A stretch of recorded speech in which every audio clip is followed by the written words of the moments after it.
बिस्मिल्लाहिर्रहमानिर्रहीम। अस्सलाम वालेकुम दोस्तों, मैं फ़हीम अब्बास आप सबको खुश आमदीद कहता हूँ न्यूज़ कैफ़े में, और उम्मीद करता हूँ कि आप सब खैरियत से हैं और आज के दिन का एक अच्छा सा आगाज़ भी कर चुके हैं। आज हम अपने प्रोग्राम में बात करेंगे डेफिनेटली कोरोना वायरस के हवाले से, मगर खुसूसी तौर पे हम एहतियाती तदाबीर के हवाले से बात करेंगे, सफाई और सुथराई के हवाले से बात करेंगे, क्योंकि हम अपने आप को जितना क्लीन रख सकते हैं उतना ही हम इस बीमारी से, इस आलमी वबा से अपने आप को महफूज रख सकते हैं। इस बात से हम सब वाकिफ़ हैं। हम अपनी जगह पे सारे एहतियात कर भी रहे हैं, मगर एक सच ये भी है कि दुनिया भर में ये वाली एहतियात सारे ही ममालिक कर रहे हैं। मतलब तकरीबन सभी जो है अपने हाथ अच्छी तरह धो रहे हैं, बहुत सी जगहों पे मास्क जो है वो पहना भी जा रहा है और सोशल डिस्टेंसिंग जो है ये भी हमें देखने को मिल रही है, मगर उसके बावजूद कुछ जगहों पे केसेस जो हैं वो बढ़ते हुए नजर आ रहे हैं। तो आज हम जरा खुसूसी तौर पे इस हवाले से बात करेंगे कि आखिर वो कौन कौन सी ऐसी वो बारीकियां हैं, वो कहाँ पे वो गफलत बरती है उन कौमों ने, उन लोगों ने, जिनकी वजह से उन्हें इस तरह नुकसान बर्दाश्त करना पड़ा है। खैर, मैं आपको जो इस वक्त आलमी सतह पे जो नुकसानात हैं कोरोना वायरस के हवाले से मैं आपको वो बताता जाता हूँ।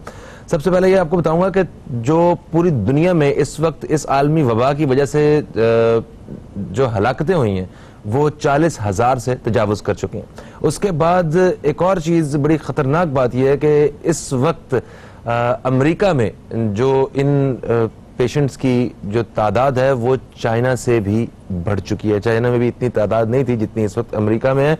इटली और स्पेन में गुज़श्ता 24 घंटों में 800 के करीब लोग जो है वो हलाक हुए। इसी वजह से तुर्की में लॉकडाउन का प्रेशर डाला जा रहा है कि लॉकडाउन किया जाए वहाँ पे। वैसे मैं वहाँ जो वीडियोस वगैरह हमें देखने को मिल रही हैं, वहाँ पे उन्होंने बड़े अच्छे अंदाज से उसे अपने मतलब सारे इलाकों को जरासीम से पाक करने के लिए स्प्रेज वगैरह किए जा रहे हैं और वो अपनी तरफ से पूरे जितने इकदाम हैं वो ले रहे हैं, मगर इसके बावजूद लॉकडाउन के लिए दबाव बढ़ रहा है उनके ऊपर। अच्छा, लॉकडाउन की बात कर रहे हैं तो सिंध में लॉकडाउन की नरमी का जो है ना सोचा जा रहा है कि किसी तरह अभी लॉकडाउन को ख़त्म किया जाए, कम किया जाए, क्योंकि इसके बगैर हमारा गुजारा नहीं है। जब तक सब कुछ बंद हो जाएगा जब, तो बहुत सारे मसाइल पैदा हो जाएंगे।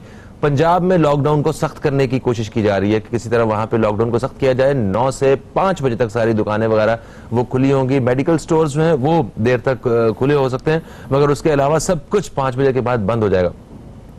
कराची में और सिंध, कराची के बारे में एक अच्छी खबर कि 24 घंटों में कोई भी कोरोना वायरस से रिलेटेड जो केस है ये रिपोर्ट नहीं हुआ है।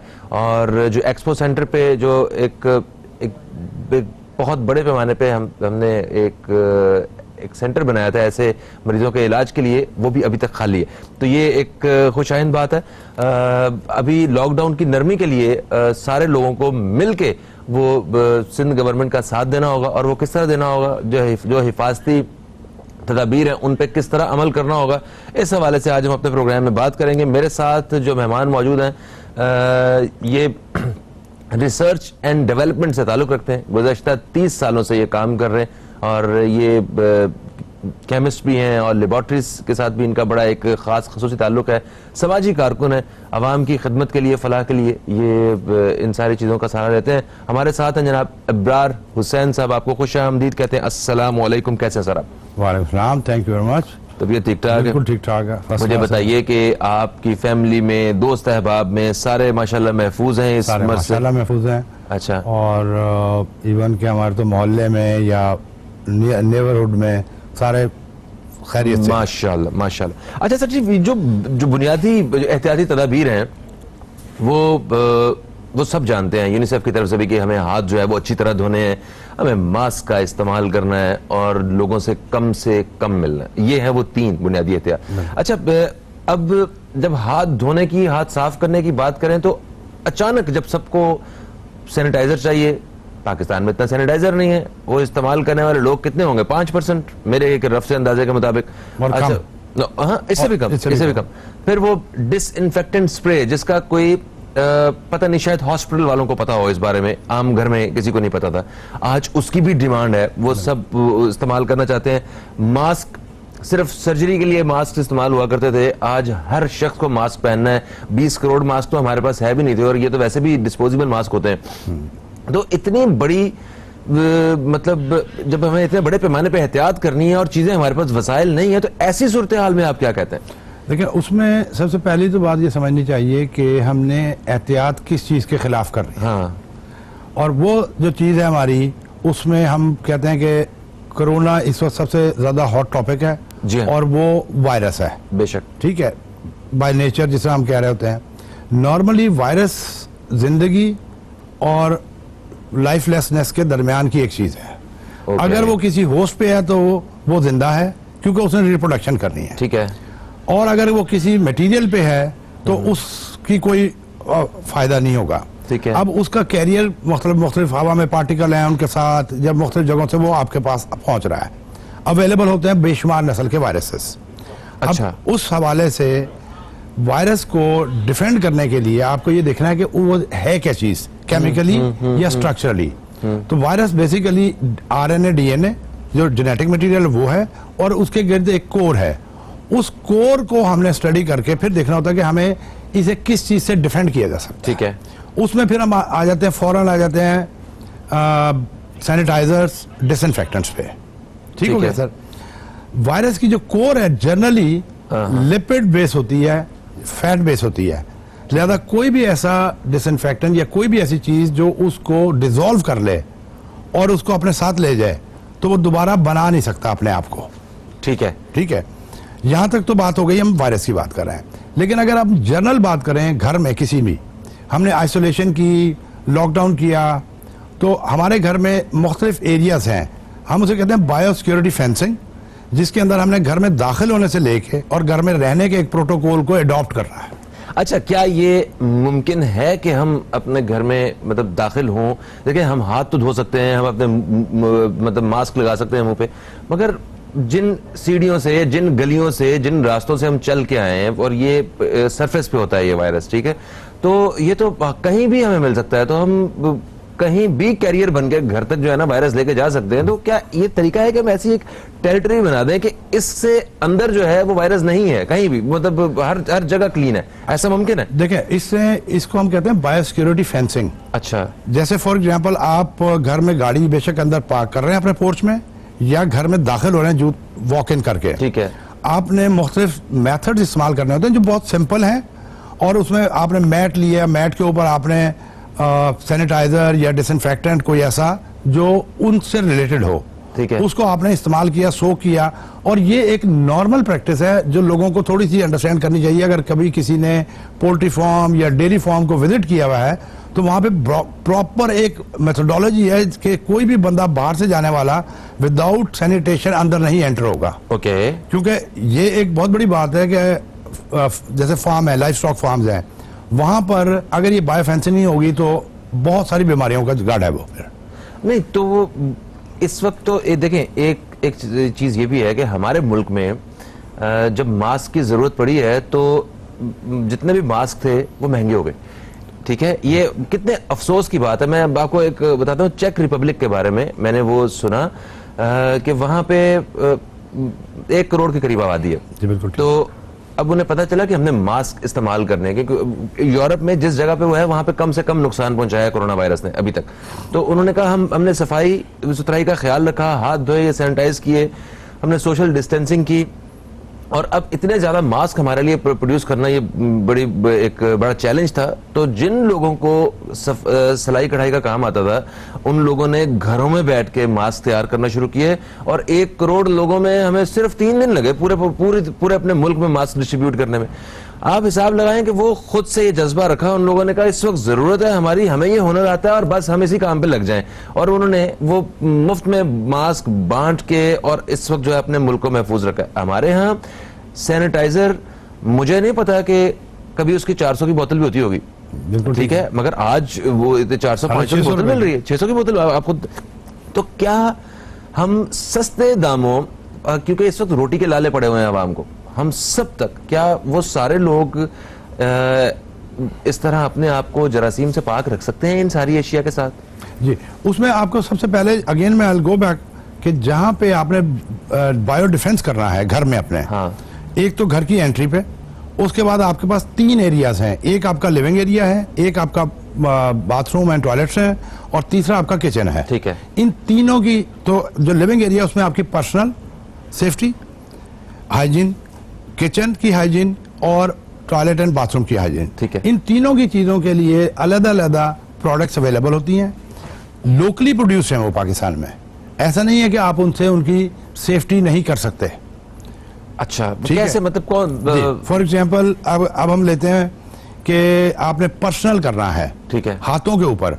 तो हाथों के ऊपर जो नॉर्मली होता है कि हम देखते हैं कि WHO, FAO, CDC, इन लोग, ये CDC मैं थोड़ा सा बता दूं आपको, centre for disease control USA, ठीक है, WHO world health organisation, FAO food and agriculture organisation, इन तीनों की जो बेशुमार ऑथेंटिक स्टडीज हैं वो ये कहती हैं कि ये लिस्ट ऑफ डिसइंफेक्टेंट या केमिकल है which can be used for particular purpose. ठीक है, ठीक है। और पाकिस्तान में जितने भी ये मिलते हैं इनमें से मेजोरिटी मिलते हैं। फॉर एग्जांपल WHO का द मोस्ट एफिशिएंट डिसइंफेक्टेंट, उसका बेस है इथेनॉल।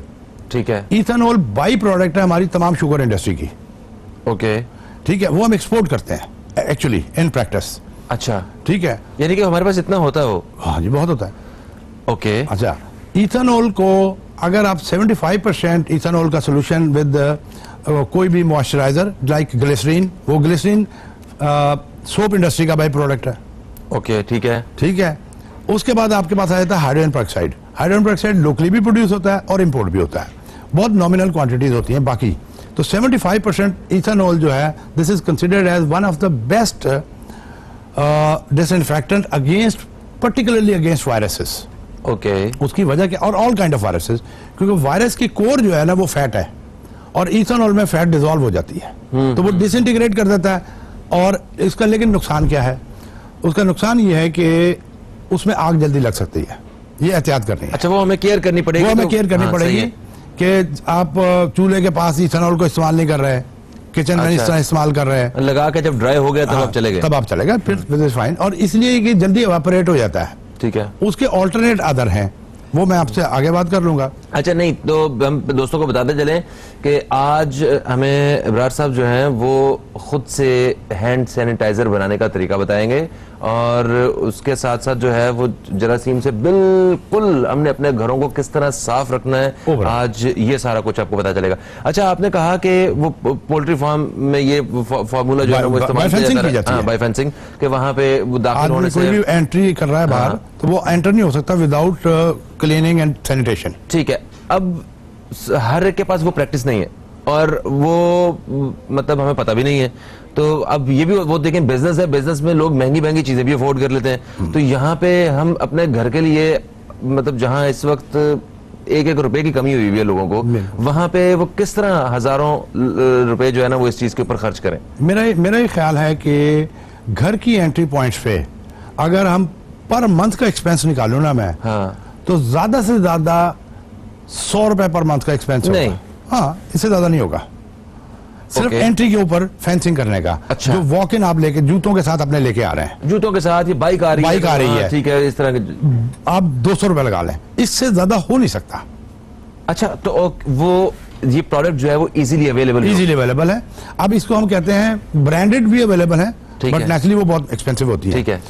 सोडियम हाइपोक्लोराइट एक नॉर्मल क्लोरीन बेस डिसइंफेक्टेंट है। ठीक है। आपकी पूरी वाटर सप्लाई में वो इस्तेमाल होता है।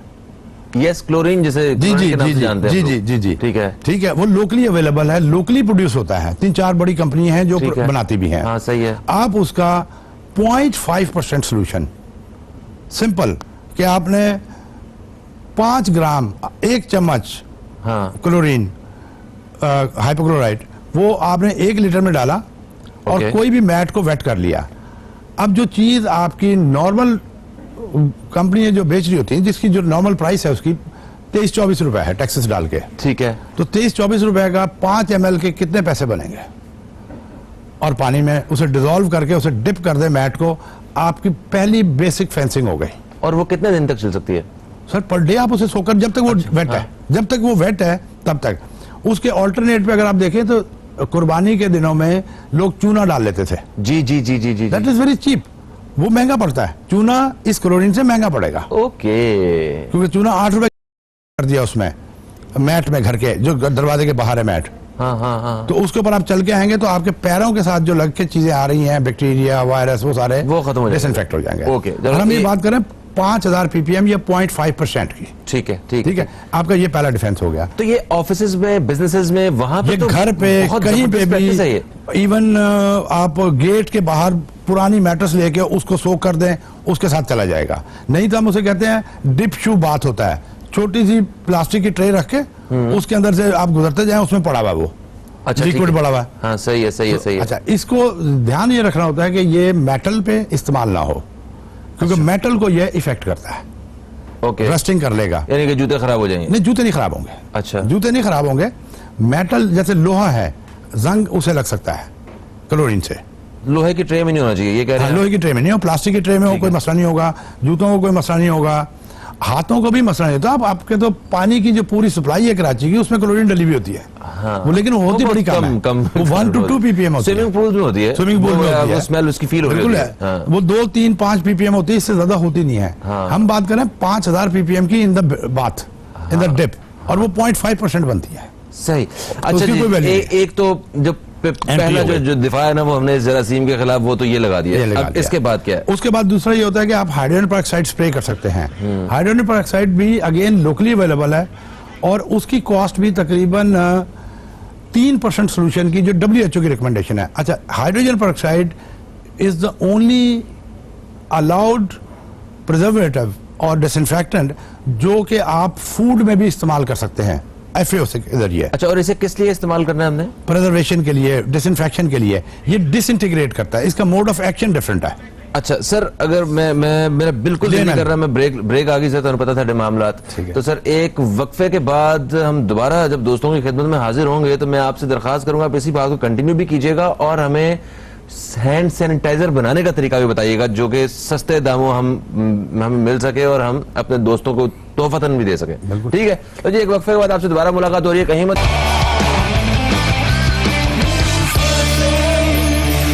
बैक, आप देख रहे हैं न्यूज कैफे, मैं हूं फहीम अब्बास, और हमारे साथ इब्रार हुसैन साहब मौजूद हैं। रिसर्च एंड डेवलपमेंट से इनका ताल्लुक है, और आज हम खुसूसी तौर पे बात कर रहे हैं कोरोना वायरस से जंग जीतने के हवाले से, कि हम किस तरह जंग जीत सकते हैं। वो जाहिर सी बात है, हम एहतियात करके और अपने घरों में महदूद रह के ही जीत सकते हैं, और इसके लिए जो सफाई और सुथराई का जो आलमी इदारा सेहत की जानिब से जो मेयार है, उसको सामने रखते हुए आज हम इनसे कुछ मुफीद मशवरे हासिल कर रहे हैं।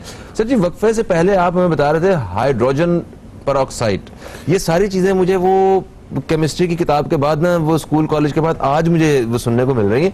जरा कोई देसी जुबान बताएं हमें। जुबान में असल में 3 किस्म की हम कैटेगरीज कर लेते हैं पहले। हाँ, एक कैटेगरी है जो अल्कोहल बेस डिसइंफेक्टेंट्स है, ठीक है। दूसरी है जो हाइड्रोजन पेरोक्साइड बेस है, तीसरी है जो क्लोरीन बेस है। इन तीनों को हम आम फहम जबान में या घरों में एक खातून के लिए जिसके पास कोई बहुत ज़्यादा एजुकेशन नहीं है या उनका बहुत ज़्यादा ताल्लुक नहीं है केमिस्ट्री से, तो हम चलते हैं सबसे पहले हाइड्रोजन पेरोक्साइड पे, जिस तरह हमने बात की। ठीक है। हाइड्रोजन पेरोक्साइड नॉर्मली अगर आपको याद हो, जो हेयर कलर में इस्तेमाल होता था ब्लीच, पहले वो अमोनिया और हाइड्रोजन पेरोक्साइड से कलर करने के लिए, डाई करने के लिए इस्तेमाल करते थे, तो वो एक आम मेडिकल स्टोर पे, कॉस्मेटिक स्टोर पे आपको हाइड्रोजन पेरोक्साइड की बोतल मिलती थी। ठीक है, ठीक है। अब हाइड्रोजन पेरोक्साइड जो नॉर्मली आती है इंडस्ट्रियली, वो आती है 50%। अच्छा, अवेलेबल होती है, जो आपको मैक्सिमम WHO और बाकी CDC और FAO की स्टडीज के मुताबिक ऑथेंटिकली वो कहते हैं 3% hydrogen peroxide is a good disinfectant to destroy bacteria, virus and other pathogens. Okay, right. So आप वही चीज लेके हाइड्रोजन पेरोक्साइड को एक सिंपल सा, बहुत ही आसान तरीके से डिसइंफेक्टेंट बना सकते हैं, जो कि आपकी इमीडिएट घर में अवेलेबल है ये चीज। मतलब आप जैसे आप डाई करने के लिए अमोनिया और हाइड्रोजन पेरोक्साइड इस्तेमाल करते थे, जी, जी, जी। तो वो हाइड्रोजन पेरोक्साइड आपका डिसइंफेक्टेंट है। अच्छा, उसकी कॉन्सेंट्रेशन बहुत इंपॉर्टेंट है, क्योंकि ये इरिटेशन करता है, ये बहुत ज्यादा ऑक्सीडाइजिंग होता है। ओके, सो आपको 3% से ऊपर नहीं जाना टोटल का। ठीक हो गया। अच्छा, 3% कैसे के, मतलब आपने कहा कि जी मुझे फॉर एग्जाम्पल आधी एक छटाक, ठीक है, लेना है मैंने आप 1 लीटर पानी में 500 ग्राम की कोई बोतल जो है वो पानी की बोतल हमने वो फर्ज करें उसमें लेना है, तो उसमें आपने 15 ग्राम हमने डाला, हमने आधी चटांग डाल दिया।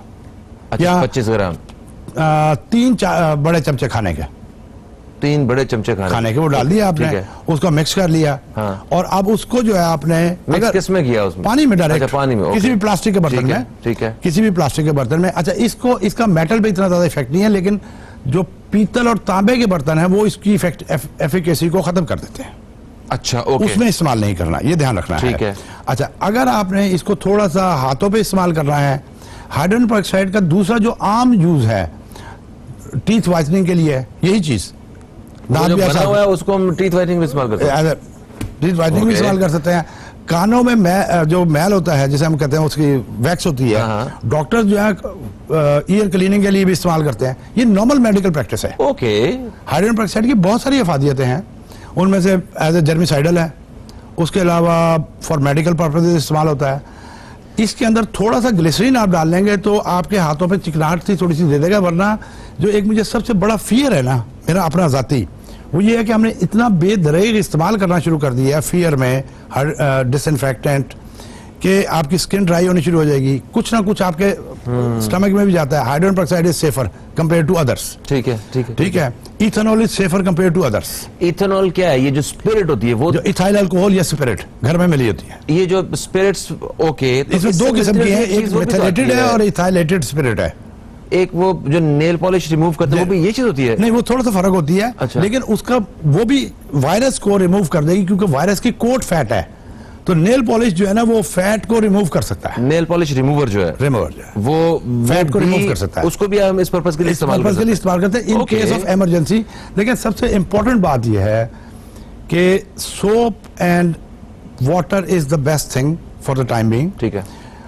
इसलिए कि आप बार बार इसे धो लें। जब आप डिसइंफेक्टेंट या कोई भी ऐसा इस्तेमाल करेंगे तो अल्टीमेटली वो आपकी स्किन पे भी इफेक्ट करेगा, एनवायरनमेंट में भी इफेक्ट करेगा अल्टीमेटली। सही हो गया। ठीक है सर जी, मैं चाहता हूं कि आप हमें जो हैंड सैनिटाइजर है अपनी बात मुकम्मल कर लें और फिर हैंड सैनिटाइजर जो है हमें बनाना सिखाएं, ताकि हमें पता चले। कापी पेंसिल जो है, कागज पेंसिल, वो आप अपने पास रखें। उसमें जो कुछ जरूरी चीजें, कुछ नाम जो ये बताएंगे हमें इब्रार साहब, वो हम लिख लेंगे और इंशाल्लाह हम खुद से जो है वो सैनिटाइजर बनाएंगे। सर, बात मुकम्मल कीजिए, फिर इसकी तरफ आते हैं। अब मैं 3 टाइप के सैनिटाइजर्स की बात करूंगा। ठीक है। एक आपका जो होम एंट्री के लिए या फ्लोर्स के लिए है। ठीक है। दूसरा आपका जो किचन में और बाकी जनरल हाइजीन के लिए है, स्प्रे के लिए है। तीसरा जो आपका पर्सनल और हाथों के लिए है। ठीक है। इन 3 चीजों को, हाथों और बॉडी के लिए द बेस्ट थिंग है कि आप सोप और वाटर इस्तेमाल करें। ये सबसे बेस्ट है। ये सबसे बेस्ट है। खवातीन के लिए मेरी मुफ्त एडवाइस है कि वो बर्तन बार बार धोती रहे। अच्छा। तो साफ भी धो जाएंगे, साफ हो जाएंगे और बर्तन भी धो जाएंगे। ठीक है। तीसरी जो बात है ना, किचन में जो डिफेंस वाली बात है, ये बहुत इंपॉर्टेंट है कि कोशिश करें कि बर्तनों को ज्यादा देर वहां पे पड़ा ना रहने दें सिंक में। ओके। ये एक हाइजीन का डेटरेंस है। ठीक है। क्योंकि अदरवाइज फिर वो उसमें ग्रो करेंगे और आपके पास चांसेस हैं कि आपके ओवरऑल कंटामिनेशन लेवल बढ़ जाए। बिल्कुल सही होगा सर। ठीक है। तो ये 3 तरीके आपने बता दिए। अब इसमें से 3 में से सबसे पहले हम बात करते हैं जो हाथों के लिए बनाना है, हैंड सैनिटाइजर। अच्छा, ये एक वैसे मुझे बताइए, जो हैंड सैनिटाइजर है ये सिर्फ हाथों इतना ही लग सकता है कि कुछ एरिया बढ़ा भी सकते हैं? एरिया बढ़ा भी सकते हैं। अच्छा, ठीक है। आप इवन के जहाँ पे जख्म वगैरह हैं बॉडी पे, उन पे भी लगाएंगे तो वो उधर से भी कंटामिनेशन वो खत्म करेगा। ओके। ठीक है। थोड़ा सा लगता है, ये इवेपोरेट होता है। ठीक है। हाइड्रोजन पेरोक्साइड भी। फिर दूसरा जो पर्टिकुलरली एक और बात मैं भूल जाऊंगा, क्योंकि we also have pets at home. तो हमारे लिए पेट की जो सैनिटेशन है वो भी उतनी ही इंपॉर्टेंट है। अच्छा। तो उसके लिए हम रिकमेंड करते हैं कि हाइड्रोजन, उसके भी हाथ धुलवाने में नहीं, उसे स्प्रे कर दें, उसे हाइड्रोजन पेरोक्साइड का 3% सोल्यूशन जो है। अच्छा। यू नो दैट सो उनके लिए हमने हाइड्रोजन पेरोक्साइड का रिकमेंड करते हैं कि उसे कर लें, क्योंकि बाकी जो है ना क्लोरीन बेस या बाकी जो है वो उनको इफेक्ट करते हैं। ओके, ठीक हो गया, ठीक हो गया। और हाइड्रोजन पेरोक्साइड उनकी जख्म वगैरह की भी क्लीनिंग में इस्तेमाल होता है। सही होगा सर। ठीक है। ओके, आगे बढ़ते हैं। Go with the hand sanitiser की तरफ, जो नॉर्मली पहले हॉस्पिटल द्वारा में रेगुलरली इस्तेमाल होता है। ठीक है। अच्छा, हम बात करेंगे हैंड सैनिटाइजर की, जो कि आप घर में पड़ी हुई चीजों से या इजीली मेडिकल स्टोर से जो चीजें मिल जाए उनसे बना सकते हैं। ठीक है, इस लॉकडाउन की जो कंडीशन है, इसमें जो हमें मेडिकल स्टोर से चीजें मिल जाए और जो हमारे घर में जो अवेलेबल हो, हम उन चीजों से किस तरह हैंड सैनिटाइजर बना सकते हैं? अच्छा, हैंड सैनिटाइजर अगर आप घर में बनाते हैं तो जो 100 ml की बोतल है उसकी तकरीबन बोतल की कॉस्ट के अलावा तकरीबन 30 रुपए से लेके 50 रुपए 80 रुपए पड़ती है, इससे ज्यादा नहीं पड़ती। ठीक है, वही चीज 250 से लेके 650 रुपए की है मार्केट में। So you can work it out. ठीक है, ठीक है। आपने मेथिलेटेड या एथाइलेटेड स्पिरिट ली या इथेनॉल कहते हैं, ये सबसे नंबर 1 रिकमेंडेड है बाय WHO। मैं साथ साथ मैं भी लिखता जो सबसे आपने कहा कि हमने स्पिरिट यूज की, वो स्पिरिट जो है ना वो एथाइलेटेड स्पिरिट, डीनेचर्ड स्पिरिट जो मेडिकल स्टोर से भी मिल सकती है। ठीक है, ठीक है, स्पिरिट है जी, ठीक हो गया। ये तकरीबन 75 ml लिया 100 ml बनाने के लिए। ठीक है, 75 ml जो है वो ये ले लिया। इसमें से तकरीबन कोई हमारे पास है इस वक्त जी मौजूद, वो उसी से रिलेटेड है, आइसोप्रोपाइल अल्कोहल या इथेनॉल, दोनों में से कोई एक ले लें। ठीक है, और उसको फॉर एग्जांपल मैंने 75 ml ये लिया। ठीक है, इसके अंदर थोड़ा सा मैंने हाइड्रोजन पेरोक्साइड डालना है और थोड़ा सा मैंने ग्लिसरीन डालना है। मैं आपको बता, हाइड्रोजन पेरोक्साइड ये है, ये ग्लिसरीन है और ये आइसोप्रोपाइल। ग्लिसरीन अगर आपको याद हो मुंह में जख्म भी होना तो उसमें भी इस्तेमाल की जाती है। बिल्कुल की जाती है। और मैं आपको बताऊं, ये जो ड्रामास देखती है ना खवातीन, इनको पता चले कि ये जितने भी खवातीन जो रो रही होती हैं वहां पे वो आंखों में यहाँ पे ग्लिसरीन लगाते हैं ताकि वो आंसू निकले। जी बिल्कुल। हाँ, इतने नेचुरली किसी के आंसू नहीं आते हैं। वैसे कुछ बड़ी खतरनाक किस्म के एक्टर्स मौजूद हैं जो सिर्फ जिन्हें रोने का नाम ले और आंसू निकल आते हैं, मगर वो ज्यादातर जो है ना ग्लिसरीन से वो आंसू आते हैं। तो ये इतनी वो नुकसानदेह नहीं है मेरा ख्याल है। ठीक है, अब इन तीनों चीजों को अगर फॉर एग्जाम्पल मैं खाली एम्प्टी बोतल लेता हूँ, घर में कोई भी पड़ी हुई खाली, ठीक है, या रीफिल आपने एक दफा खरीद लिया उसे दोबारा इस्तेमाल कर रहे हैं, वो इस्त्री वाली बोतल भी आती है ना आजकल। हाँ जी बिल्कुल, वो भी उसे भी इस्तेमाल कर सकते हैं। आपने इसमें से ग्लिसरीन ली, मैं थोड़ा सा बना के दिखा रहा हूं। मेरा ख्याल है कि हमें यहाँ पे ये बेस जो है ना ये इस्तेमाल करनी चाहिए ताकि हमें वो शूट करना थोड़ा सा इजी रहेगा उस तरह। ठीक है, हाँ। मैंने थोड़ा सा कुछ ड्रॉप्स मैंने डाला, ये ग्लिसरीन, ठीक है, बहुत थोड़ा सा डालना है। ओके, ठीक है, कुछ ड्रॉप, चंद ड्रॉप ये मैंने डाला। इसके साथ मैंने थोड़ा सा, सर ये चाहिए होगा, बिल्कुल सही, टिश्यूज और मंगवाइए यार। ये ध्यान रखिएगा, हाइड्रोजन पेरोक्साइड काफी खतरनाक होती है। मैं आपको एग्जांपल के तौर पर बता रहा हूँ कि अगर आप ये फोकस कर सकें, ये ज्यादा कंसंट्रेशन में ये व्हाइटनेस कर देगी स्किन पे। ओके, ठीक है, ठीक है, ठीक है, ठीक है। सो इसको तो एहतियात से इस्तेमाल कीजिएगा आप। ठीक है, जब ये डाइल्यूट होगी तो आप इसे मुंह से गार्गल भी कर सकते हैं। ओके, अच्छा, ठीक है, ठीक है। मैंने हाइड्रोजन पेरोक्साइड है, इसका मैंने 2-1 ड्रॉप डाले, इसके ज्यादा नहीं डालने। ठीक है सर, ठीक हो गया। 2-3 ड्रॉप ये डाले, पहले हमने कुछ ड्रॉप्स ग्लिसरीन के डाले हैं, उसके बाद 2 ड्रॉप हमने हाइड्रोजन पेरोक्साइड डाले। उसके बाद हमने अल्कोहल, चाहे आइसोप्रोपाइल अल्कोहल और चाहे इथेनॉल या स्पिरिट जिसे कहते हैं, ठीक है, वो हमने लिया और इसको बॉटल को फिल कर लिया। ओके, ये तकरीबन 100 ml की बॉटल है। नहीं कोई मसला, ढक्कन खोल दिया जाए इसका, ज़्यादा बेहतर क्योंकि ज़्यादा क्वांटिटी। हाँ, ओह, ग्लिसरीन डाल दिया हमने, फिर टोटल ये आ गई। अच्छा, सही है। ये तो मेरे ख्याल स्किन के लिए ज्यादा अच्छी है वो ग्लिसरीन वगैरह। इसका सिर्फ फंक्शन जो है ना एज ए मॉइस्चराइजर है और ह्यूमैक्टेंट है। अच्छा, ताकि ये खराब ना करे। तो इसमें हमने देखा है एलोवेरा भी लोग यूज कर रहे हैं। एलोवेरा का भी यही फंक्शन है मॉइस्चराइजर के तौर पे। अच्छा, ग्लिसरीन की जगह वो भी यूज की जा सकती है। अगर आपके पास कुछ भी नहीं है ना, आप सिर्फ इथेनॉल से हाथों को वाइप करें, हाँ। और उसके बाद कोई सा भी मॉइस्चराइजर लगा लें घर में, सैनिटाइजर हो गया, सैनिटाइजर हो लॉज।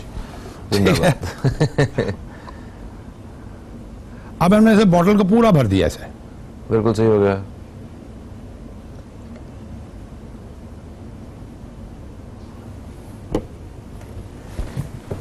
ये है हमारे पास आइसोप्रोपाइल अल्कोहल इथेनॉल की। हाँ, सही, ठीक है सर। अगर कोई ट्राई करना चाहे तो मेरे तो पहले अपने तो करना। नहीं ओके, ठीक है। तो ये इस वक्त हैंड सैनिटाइजर रेडी, ये घर में बना सकते हैं बड़े आराम से। Okay, nice. ठीक है सर? अच्छा, इसको कपड़ों वगैरह पे भी कर सकते हैं? जी, इसे कपड़ों पे भी कर सकते हैं। वो ग्लिसरीन की तादाद उसमें कम होनी चाहिए मेरे वो ख्याल। ग्लिसरीन की तादाद इसमें ज्यादा से ज्यादा 1 चम्मच वो कर लें आप। ठीक है। अच्छा, इसमें हमने शामिल और किया है बाकी- स्पिरिट थी, ग्लिसरीन थी और हाइड्रोजन पेरोक्साइड पेरोक्साइड थी, और बाकी थोड़ा सा इसमें पानी डाल लेंगे आप, जो 25 ml पानी है। अच्छा, पानी भी हम इसमें हाँ, ऐड इसमें कर डालेंगे पानी थोड़ा सा, ताकि वो, ये अभी कॉन्सेंट्रेटेड है, सकते हैं। ठीक है, ये तो 100% ली हुई है ना मैंने। सही है, तो सही। इसमें 25 ml 25% पानी डाल लेंगे हम, ठीक है, ताकि ये इजी हो जाए और सस्ता इजी हो जाए। बिल्कुल सही है। है अच्छा सर? जी, अब ये तो आपने बताया कि हाथों के लिए हमने किस तरह अपने जरासीम जो है वो खत्म करने के लिए इस्तेमाल करना है। ठीक है। ये वो सारे फार्मूलाज हैं जो हॉस्पिटल्स वाले तो ये जानते हैं और ये सारे ये काम करते हैं। WHO के रिकमेंडेड है। WHO के रिकमेंडेड है। ठीक ठीक है। है। अच्छा जी, इसके बाद दूसरा आपने कहा कि घर में दाखिल होने के लिए जो फर्स्ट जो हमने लाइन ऑफ डिफेंस है। हाँ, लाइन ऑफ डिफेंस है जो हमारा पहला Biosecurity मोर्चा, है। वो किए। उसमें आप सोडियम हाइपोक्लोराइट है, ये जिसे ब्लीच पाउडर भी कहते हैं। ठीक है। ब्लीच भी घरों में इस्तेमाल होता है, आम दुकान से भी मिल जाता है। कपड़े धोने वाला ब्लीच जो होता है वो रंग काट रंग काटने वाला ब्लीच। ठीक या है। जिसे क्लोरीन, जो क्लोरीन बेस्ड कंपाउंड होता है। अच्छा, ये वो है, वो क्लोरीन है ये। क्लोरीन। ओके, ठीक है, लिक्विड क्लोरीन है ये, यानी लिक्विड क्लोरीन नहीं बल्कि सोडियम हाइपोक्लोराइट है, ठीक है, जो क्लोरीन को रिलीज करता है। ठीक है। इसमें नेचुरली जो मार्केट में अवेलेबल होता है वो 13% होता है। अच्छा, आपकी जो रिक्वायरमेंट है शू डिप के लिए या मैट्स वगैरह के लिए, वो 0.5% की है। अच्छा, ठीक है। सो आपने 1 लीटर लिया, अच्छा, 1 लीटर से आपने तकरीबन 7.5-8 लीटर इजीली आपने इससे बना लिया। वो इसमें सिर्फ पानी ऐड डालना करना है, सिर्फ पानी बस। डालना, बस पानी डालना है। प्लास्टिक की बाल्टी में पानी डाला, हाँ। 8-10 लीटर बना लिया आपने, ठीक है। और उससे आपने मैट को सोक कर दिया, या एक प्लास्टिक की ट्रे रख ली घर में एंट्री से पहले, और उसमें मुश्किल से आधा इंच भी पानी नहीं होगा, बल्कि अच्छा, कम हाँ, होगा। सही है, हाँ। ठीक है। और उसके अंदर से आप गुजर के आ रहे हैं तो आपको कम से कम वो खराब नहीं करेगा। यानी कि आपने पहले एक ट्रे रखी हुई है जिसमें पानी है, ये लिक्विड ये बनाया हुआ हमने, उस पे दोनों पाँव रखने के बाद आपने मैट पे रखे, वो उसमें खुश्क हुए और आप घर में दाखिल हो गए। जरासीम या सारे बाहर से मैट बाहर। को डायरेक्ट इसमें सोक कर दे, ताकि वो फोम जिस तरह होता है, हाँ, उस फोम को सोक किया हुआ है आपने, और वो उसको जूतों को वेट कर रहा है। सही, ठीक सही, है। सही। आप उसके बाद एंटर हो गए। यही चीज आप घर में मॉप के तौर पे इस्तेमाल कर सकते हैं। पोछा लगाने के लिए। बोर्ची खाने, फ्लोर, लिविंग रूम आपका, बेडरूम आपका, इसमें एज ए मॉपिंग कर सकते हैं। नहीं, तो पोछा लगाने के लिए पोछा अगर लगाने हाथों पे के लिए। लगेगा तो वो हाथों के लिए नुकसानदेह तो नहीं है, स्किन के लिए हमारी? नहीं, इसमें नॉर्मली जो है वो कंसंट्रेशन कम होती है। अच्छा, कम होती है। कम होती ठीक है। तो यानी कि इस्तेमाल किया जा सकता किया जा है। सकता है। अच्छा, आपने बता दिया हाथों को किस तरह हमने सैनिटाइज करना है, और हमने अपने घर की जो जो जो गेट है वहां पे किस तरह हमने अच्छा। पूरे घर को सैनिटाइज करना है। अब एक चीज और थी बीच में। एक और अब जो कहते हैं कि जर्नल स्प्रे करने के लिए, ठीक है, जर्नल स्प्रे करने के लिए आपके पास बेहतर ये होता है कि आप हाइड्रोजन पेरोक्साइड 3% का सोल्यूशन बना लें आप। सर मैं माफी चाहता हूँ, जनरल स्प्रे जो है थोड़ा सा एक्सप्लेन कीजिएगा। ये क्या आपका मतलब है कि सोफों पे, पर्दों फर्श पे, टेबल बेड पे, बच्चों के वो टॉयज पे, हाँ। और ये या अगर आपने एडिशनल डिफेंस करना है तो आपने जो एंट्री गेट है वहां पर आपने स्प्रे करने के लिए वो जो इस्त्री करने वाले के लिए जो जी, स्प्रे वो होती bottle जो है, स्प्रे गन, उसमें आपने डाला हुआ है, और घर में जब बंदा एंटर होता है उसके कपड़ों पे फ्रंट पे कर दिया, बैक पे कर दिया, या कोई भी ऐसी मेटल की चीज हाँ। जो घर में आप लेके आ रहे हैं उसके ऊपर स्प्रे कर लिया इनसाइड एंड पे आउट। सबसे देर से ये जरासीम मरता है, हाँ। अगर ओरिजिनली जो है। तो सर इसके ये कैसे बनेगा, इसमें क्या चीज चाहिए? इसमें सिर्फ हाइड्रोजन पेरोक्साइड चाहिए आपको, ओके, और उसको आपने पानी में डालना है। अच्छा, ठीक है। ये 3% आपने फाइनल कॉन्सेंट्रेशन करनी है। इसका नॉर्मली जो अवेलेबल होती है ये 50% से कॉन्सेंट्रेटेड आती है, और इसको एहतियात करते हैं, इसको इस्तेमाल करते हुए रबर ग्लव्स लाजमी इस्तेमाल कर रहे हैं। हाइपोक्लोराइट या क्लोरीन वाला और हाइड्रोजन पेरोक्साइड, इन दोनों को इस्तेमाल करते हुए आप कोई से भी ग्लव्स इस्तेमाल कर रहे हैं, ठीक है, ताकि वो हाथों को आपके डायरेक्ट ना लगे। ठीक है। यानी कि 100 ml की बोतल में हमने सिर्फ 3 ml जो है ये डालना है ये हाइड्रोपेरोक्साइड। 3% होता है, तो 3% का मतलब है 6 ml डालना है, क्योंकि 50% है ये जो अवेलेबल है। अच्छा, ये 50% है। ओके, 50% है। 50% स्टेबल सोल्यूशन अवेलेबल है मार्केट में हाइड्रोजन पेरोक्साइड, और बहुत सस्ता होता है ये, यानी ये मेडिकल स्टोर से मिल जाता है? मेडिकल स्टोर से भी मिल जाएगा। मिल जाएगा, ठीक है। या भी किसी बड़े स्टोर से जहाँ पे कुछ केमिकल द्वारा बना होते हैं, यहाँ पे वहां से ये इजीली मिल जाता है। इसकी जगह आपने वो घर की कौन सी चीज बताई थी, कोई इम्यूनिया, इसके लिए यूज कर रहे थे? जो बालों की डाइंग वगैरह में, जो हेयर कलर में इस्तेमाल नहीं करते थे एक जमाने में, अब तो क्रीम आ गई है मिक्स होके। जी। पहले इस्तेमाल होता था हाइड्रोजन पेरोक्साइड और अमोनिया दोनों टू ब्लीच। कॉस्मेटिक शॉप पे आज भी ये पाउडर्स वगैरह मिलते हैं वो। अच्छा, तो उसको वो पाउडर की फॉर्म में हो तो उसको कैसे यूज किया जाए? पाउडर की फॉर्म में अगर सोडियम हाइपोक्लोराइड ब्लीच पाउडर होगा। अच्छा, ये होगा वो ब्लीच पाउडर होगा। हाइड्रोजन पेरोक्साइड लिक्विड ही होगी। अच्छा, वो लिक्विड ही होगा, ठीक है। तो इसको आपने कहा कि आपने 100 ml में आपने ये 50% होता, तो ये 6 ml डाला, टोटल 3%, ठीक है। ये हमने डाल के इसको स्प्रे कर सकते हैं पेट्स पे, एंट्री पे, बंदों पे, घर के अफराद पे, ठीक है, जो बाहर गए, और उसके साथ साथ जो है वो सोफों पे, कर्टन्स पे, जर्नल एयर में कर सकते हैं, क्योंकि ये सेफर है। एहतियात क्या है इसके साथ? इसके साथ एहतियात है, जब अब इसकी मिक्सिंग करें ना, तो मेक श्योर कि आपके हाथों को डायरेक्ट ना जा रहा है, क्योंकि ये बहुत ज्यादा कॉन्सेंट्रेटेड होता है, 50% वाला। Same is with this, alcohol, glycerine, इन चीजों को कोई इशू नहीं है आपका। सही है। आपने कहा कि वो जो क्लोरीन वाली वो जो बेस है, हाँ, बेस है ये, और ये ब्लीचिंग पाउडर और हाइड्रोजन पेरोक्साइड। सर, हो गया सर, अब वक्त हमारे पास कम है। मैं सिर्फ आपसे बस मुफीद सी बात जानना चाहता हूँ। मुझे ये बताएं कि ये हैंड सैनिटाइजर जो है ये दिन में कितनी दफा इस्तेमाल कर सकते हैं, और इसके क्या इसके कोई नुकसान तो नहीं है? देखें, इसके जो मेरा फियर है, एक तो बहुत ज्यादा आपकी जब स्किन है वो उसके ऊपर इफेक्ट करेगा, बार बार जो एक सर्टन मॉइस्चर रहना चाहिए स्किन को, ड्राइनेस आ जाएगी स्किन में। जो आपके अल्कोहल बेस हैं वो बहुत ज्यादा ड्राइनेस कर देंगे। ज्यादा सैनिटाइजर में ग्लिसरीन या ऐसी चीजें लाजमी होनी चाहिए। उसका लेबल जरूर पढ़ें। अगर किसी सैनिटाइजर का लेबल नहीं लगा हुआ, जिसके ऊपर नहीं लिखा हुआ कि इसमें क्या चीजें हैं, और ऑथेंटिक सोर्स हो, दो बातें। अगर आप, दूसरी बात यह है कि इसको सिर्फ वहां पर इस्तेमाल करें जहां पर आपके पास साबुन और पानी अवेलेबल नहीं है। अच्छा, साबुन और पानी वो इससे बेहतर है? इससे बेहतर है। इसकी वजह ये होती है कि साबुन लिपिड को डिसॉल्व करता है। हाँ। कपड़ों पे ऑयल शॉयल गिरा हुआ तो तब भी साबुन उसे डिसॉल्व कर लेगा, डिटर्जेंट कोई भी। हाँ। और वो लेस डेंजरस टू स्किन होता है। ठीक है। तो आपको ये एहतियात रखनी है कि आप सिर्फ वहां पे इस्तेमाल करें जहां पर आपकी जरूरत है। दूसरी ये है कि जब आप सैनिटाइजर या डिसइंफेक्टेंट करते हैं तो बहुत सारे बेनिफिशियल बैक्टीरिया भी जो जाने होते हैं वो भी खत्म हो जाते हैं। ओके, जबरदस्त, ठीक होगा sir. Thank you so much. आपकी वजह से हमें बड़े मुफीद मशवरे आज मिले, और यकीनन हम इनको अपनी जो रूटीन लाइफ है इसमें हम अप्लाई करेंगे और बहुत सारे फवायद हासिल करेंगे, अपनों को भी बचाएंगे और खुद भी बचेंगे।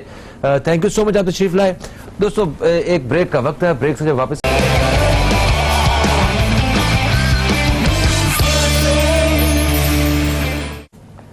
Welcome back. आप देख रहे हैं न्यूज कैफे। मैं हूं फहीम अब्बास, और इस वक्त हम एक बहुत ही अहम मौजू के हवाले से बात करने वाले हैं। जैसा कि आप जानते हैं कि कोरोना वायरस की वजह से मुल्क भर में तकरीबन लॉकडाउन की सूरत हाल है, और बहुत सारे इदारे जो हैं वो बंद हैं, लोग घरों से बाहर नहीं निकल रहे हैं। इसकी वजह से जहां हम बहुत सी जगहों पे फाइट कर रहे हैं और ये सब कुछ बेहतरी के लिए हो रहा है, इसी के साथ साथ कुछ जगह ऐसी भी हैं जहां पे बहुत बड़ा हमें नुकसान का सामना भी करना पड़ रहा है, और वो है थैलीसीमिया के पेशेंट्स के हवाले से। थैलीसीमिया के पेशेंट्स पाकिस्तान भर में तकरीबन 1 लाख के करीब हैं, और इन पेशेंट्स को बाकायदगी से ब्लड चाहिए होता है। हम लोग घरों में बैठ गए हैं, आप यकीन करें वो बच्चे, वो आज भी, वो पेशेंट्स वो आज भी मुंतज़र हैं डोनर्स के, क्योंकि खून का अतिया करने वाले लोगों की तादाद में वाज़ेह तौर पे कमी आई, और उनको हर हाल में बच्चों को ब्लड चाहिए। तो इस बारे में आज हम बात करेंगे। मेरे साथ जो मेहमान शख्सियत मौजूद हैं, ये हैं सरवर अली साहब, जो कि प्रेसिडेंट हैं मोहम्मदी फाउंडेशन के। सर, हम आपको खुश आमदीद कहते हैं। अस्सलाम वालेकुम। वालेकुम सलाम। कैसे हैं सर आप? अल्हम्दुलिल्लाह। सर, आप मुझे बताइए कि आप सब कुछ खैरियत से हैं? सारे दोस्त अहबाब सब महफूज हैं इस आलमी वबा से? अल्हम्दुलिल्लाह, माशाअल्लाह, अल्हम्दुलिल्लाह। एक पब्लिक सर्विस मैसेज है, आइए चल के पहले वो देखते हैं। इसी मौजू के हवाले से फिर हम अपने मेहमान से बात करेंगे।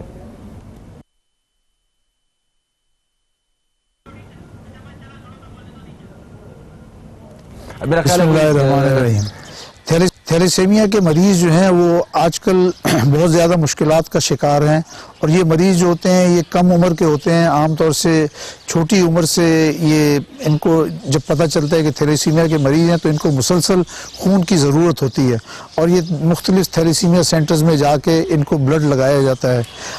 आम दिनों में तो ब्लड मिल जाता था, लेकिन जब से कोरोना वायरस की मामलात चले हैं तो लोग घरों में लॉकडाउन हो गए हैं और लोग ब्लड देने के लिए नहीं आ रहे। इस सूरत हाल के लिए मैं सब लोगों से अपील करूंगा कि वो जो है जिस तरह से पहले ब्लड डोनेट करते थे इसी तरह से जारी रखें, क्योंकि ब्लड देने से आदमी की सेहत पे कोई असर नहीं पड़ता। ख़ास तौर पे नौजवानों के लिए मैं कहूँगा, और तमाम सनतकारों से भी कहूँगा कि उनके पास जो मजदूर या फैक्ट्री में जो लोग काम करते हैं उनको कहें कि वो थैलेसीमिया के लिए लोगों को अपना खून का अतिया दें, ताकि ये बच्चे जो मुश्किलात का शिकार हैं इनको बराबर ब्लड मिलता रहे। इसके बगैर इनके लिए सर्वाइव करना बहुत मुश्किल है, और हम सबको चाहिए कि अपनी अपनी।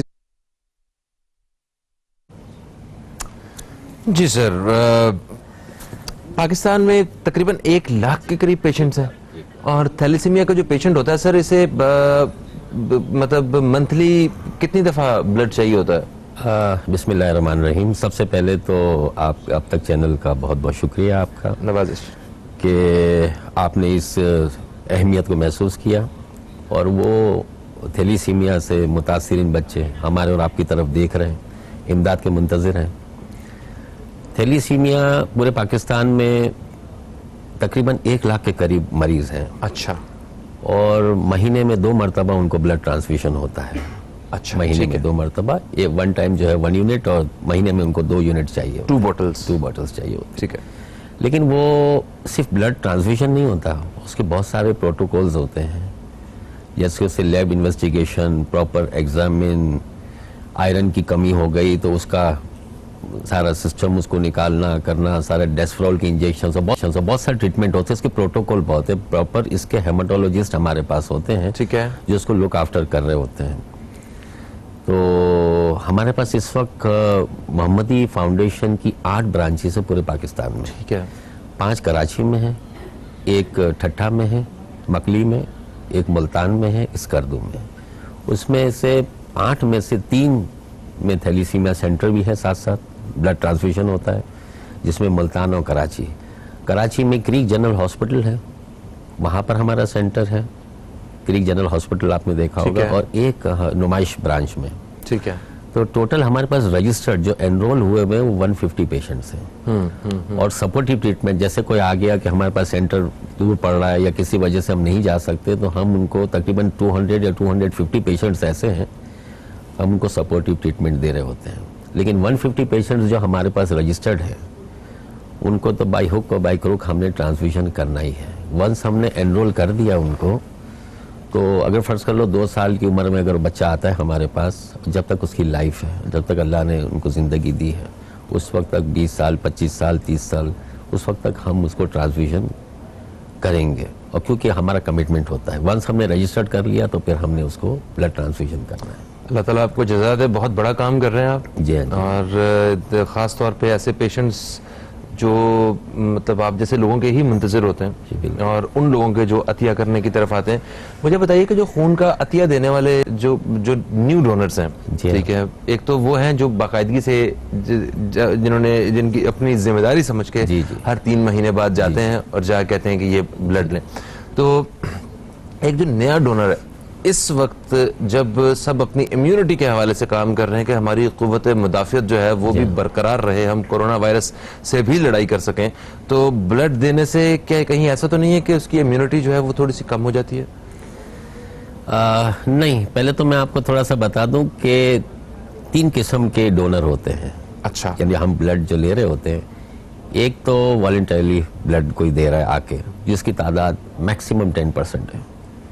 सिर्फ 10% लोग हैं जो वॉलंटरीली ब्लड देते हैं। 90% वो लोग हैं जो रिप्लेसमेंट पे लेते हैं। एक मिसाल है कि आपके किसी अजीज का, किसी का ऑपरेशन है, आप मेरे पास सैंपल लेकर आ गए ब्लड बैंक में कि भाई मुझे ये ब्लड चाहिए, मुझे बी पॉजिटिव चाहिए, बी पॉजिटिव चाहिए। आपने रिप्लेसमेंट दिया और ब्लड ले गए। मेरा बी पॉजिटिव नहीं है कि मेरे पास तो ओ पॉजिटिव है, ठीक है आपने बॉटल दे दें, बी पॉजिटिव ले जाएं। अच्छा, ये रुझान बहुत कम है वॉलंटरीली। अच्छा, फिर हमारे पास कुछ अय्याम आते हैं जैसे मुहर्रम अल हराम है, जैसे ईद मिलाद है, तो मुख्तलिफ ऐसे अय्याम होते हैं, उसमें हम कैंप्स लगाते हैं, लोगों से ब्लड ले रहे होते हैं। फिर डिफरेंट जगह पे हम मैसेज चला रहे हैं। आजकल भी हमारा मैसेज चल रहा है, हम लोगों से कह रहे हैं कि ब्लड की हमें ज़रूरत है। जैसा आपने फरमाया कि इस वक्त लोग लॉकडाउन की वजह से घरों से बाहर नहीं निकल रहे, तो इसमें जो आपका इम्यून सिस्टम है ब्लड देने से नहीं होगा। इम्यून सिस्टम मैं समझता हूँ मेरे हिसाब से आपकी गुडविल होनी, आपकी जो है ना वो विल पावर होना चाहिए कि आपके अंदर सारा क्या है। लेकिन इससे नहीं, ब्लड देना, अगर एक शख्स अगर ब्लड देने आ रहा है तो समझ लो कि वो एतमाद के साथ आ रहा है, कॉन्फिडेंस के साथ आ रहा है, तो मैं नहीं समझता हूँ, और उसकी सेहत के लिए भी अच्छा है ब्लड दे रहा है। और कहते हैं जो ब्लड डोनर होता है उसको हार्ट अटैक का चांस जो है वो बहुत कम हो जाता है उसका। जी बिल्कुल, हर 3 महीने बाद जवान किसी भी शख्स को ब्लड जरूर देना चाहिए, उसकी सेहत का। यानी यहाँ तक डॉक्टर हजरात कहते हैं, चूंकि मैं डॉक्टर नहीं हूँ, डॉक्टर हजरात कहते हैं कभी भी इंशाल्लाह उसको ब्लड कैंसर भी नहीं होगा अगर एवरी 3 मंथ्स में अगर वो ब्लड दे।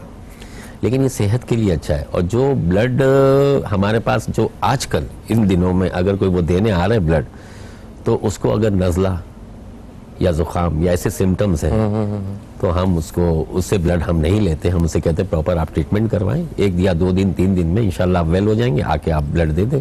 लेकिन वैसे नॉर्मल हालात में अगर कोई आता था हमारे पास कि ब्लड हमें देना है और कभी नज़ला या खांसी हो गया तो हम ब्लड ले लेते थे।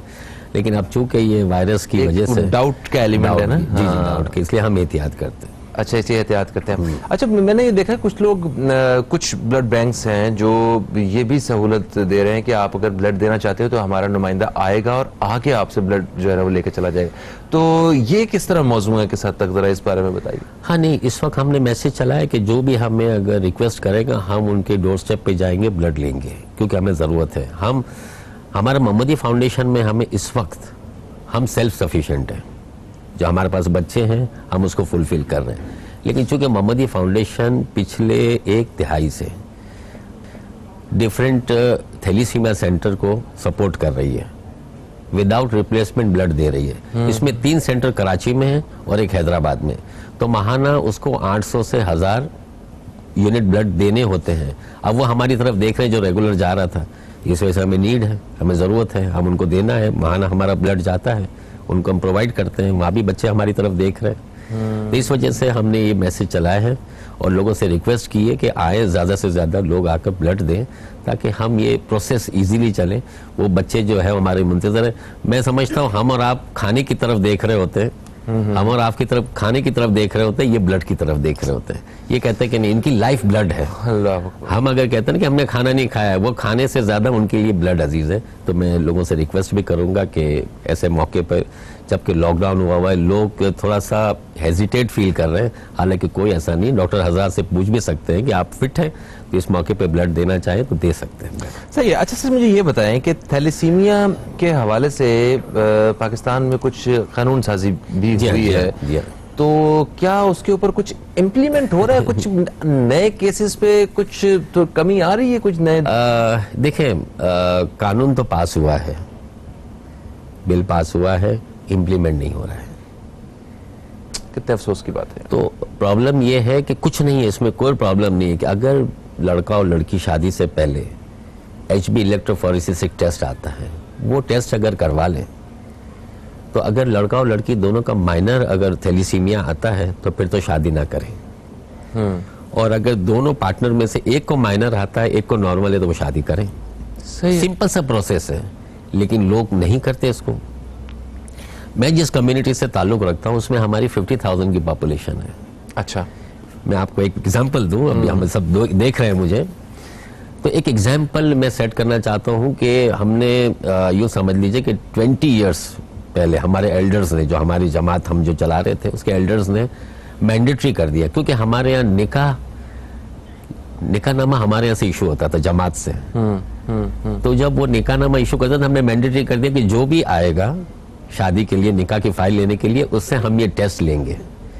वो HB इलेक्ट्रोफोरेसिस टेस्ट कर आए, वो टेस्ट करके आएंगे, अगर उसका जो है वो रिपोर्ट्स नॉर्मल है तो फिर हम उसको निकाहनामा देंगे। अगर फर्ज कर लीजिए कि अगर उनको कोई प्रॉब्लम होगा, अगर दोनों माइनर है, तो हम उसे रिक्वेस्ट करेंगे कि नहीं आप ना करें, और इसकी काउंसलिंग करेंगे, बाकायदा डॉक्टर के सामने बिठा देंगे कि इसके आफ्टर इफेक्ट्स क्या होंगे। तो बहरहाल आज 20 साल हो गए, आज से तकरीबन 20 साल पहले हमारे जो जमात के अंदर, कम्युनिटी के अंदर तकरीबन यूँ समझ लीजिए कि 50 के करीब पेशेंट्स थे। आज फिंगर टिप पे 2 या 3 पेशेंट रह गए, बाकी सब अल्लाह को प्यारे हो गए। लेकिन इस 20 सालों में जो मैंडेटरी किया हडर्स ने, तो आज एक बच्चा भी हमारा थैलीसेमिक पैदा नहीं हुआ। अच्छा, 2 माइनर थैलेसीमिया माइनर, जिसमें माइनर लड़का और लड़की में, हाँ, जी हाँ जी, इन दोनों को आपस में तो कोई खतरे की बात नहीं है? नहीं, माइनर थैलीसीमिया इटसेल्फ कोई डिजीज नहीं है। अच्छा, मगर 2 माइनर जब मिल जाते हैं तो आने वाली नस्ल के लिए, बच्चे के लिए नुकसान हो सकता है। वो एक्चुअली होता है कि माँ बाप से बच्चों में मुंतकिल होता है। अच्छा, ये माँ बाप से बच्चों में मुंतकिल होता है। अगर 2 माइनर थैलीसीमिया के अगर हैं लड़का और लड़की, तो वो शादी ना करें। ठीक है। जो थैलेसीमिया के जो पेशेंट्स आते हैं आपके पास, उनके वो बच्चे, इनके पेरेंट्स, वो मतलब क्या उनके तासुरात होते हैं? क्या वो शर्मिंदगी का सामना होता है उन्हें कि काश हमने वो करवा लिया होता, टेस्ट करवा लिया होता, या जी बिल्कुल। एक्चुअल क्या है कि नॉर्मली हमारे स्पेशली विलेजेस में वट्टा सट्टा होता है। यानी एक मिसाल है कि कजिन्स में आपस में शादी हो रही होती है। अब मैंने तो एक मिसाल है कि किसी की लड़की मैंने अपनी लड़की दे दी, ठीक है। अब वो सामने मैंने उसकी लड़की लेनी है, तो मैं उनसे अगर कहूंगा ना कि भाई आप टेस्ट करा ले, मुझे आज पता चला हाँ, कि ये टेस्ट कराना चाहिए, तो सामने से ये, और एग्जाम्पल मौजूद है, वो सामने से कहते हैं कि अच्छा तुमने बेटी देनी थी तो तुमने दे दी, आज मेरी बेटी लेने का वक्त आया, तुम कर टेस्ट तो आप कह रहे हो कि टेस्ट करवा लो। ये बिल्कुल नहीं होगा, आपको शादी करनी होगी। तो ये एजुकेट करने की जरूरत है हमारे जो, अच्छा जहाँ हमारी गवर्नमेंट पोलियो के ऊपर और मुख्तलिफ चीज़ों के ऊपर जो इतनी सोशल मीडिया में और इतना वो कर रहे हैं कि आप इसके ऊपर पोलियो से बचाओ, वो पोलियो तो ऐसा है कि एक यूँ समझ लो डिसेबिलिटी है, लेकिन ये तो एक लाइफ थ्रेटेंड है ना। यस, इसके ऊपर गवर्नमेंट को भी तवज्जो देनी चाहिए। अच्छा, जो हमारा मोहम्मदी फाउंडेशन है, मैं आपको इसके साथ साथ बता दूं कि मोहम्मदी फाउंडेशन, हमारे जो मेडिकल डायरेक्टर है डॉक्टर मोहम्मद उस्मान, जो हमारे यूँ समझिए बकाई यूनिवर्सिटी के प्रोफेसर भी हैं, प्रोफेसर ऑफ हेमाटोलॉजी भी है और प्रोफेसर ऑफ पैथोलॉजी भी है।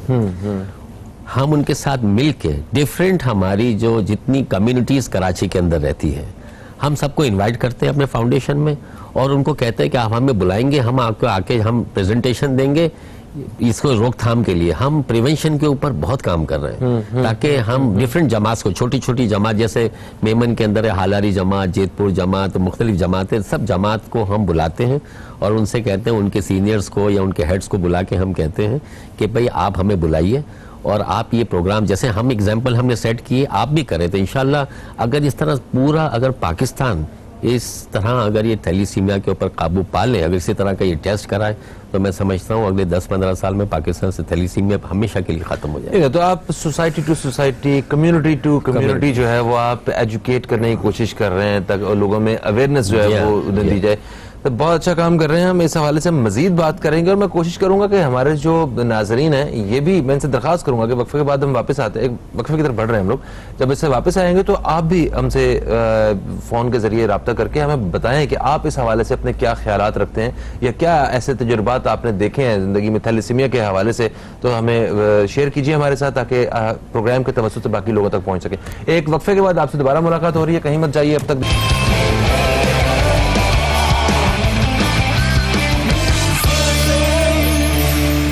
वेलकम बैक, आप देख रहे हैं न्यूज़ कैफ़े, मैं हूं फ़हीम अब्बास और आज हम प्रोग्राम के हिस्से में थैलेसीमिया के हवाले से बात कर रहे हैं। थैलेसीमिया पाकिस्तान को एक और ख़तरा, पाकिस्तान भर में तकरीबन 1 लाख के करीब ऐसे अफराद मौजूद हैं जो थैलेसीमिया का शिकार हैं और जिन्हें माहाना 2 दफ़ा ब्लड चाहिए, और वो हमारी डोनेशन के, ब्लड डोनेशन के मुंतज़र हैं।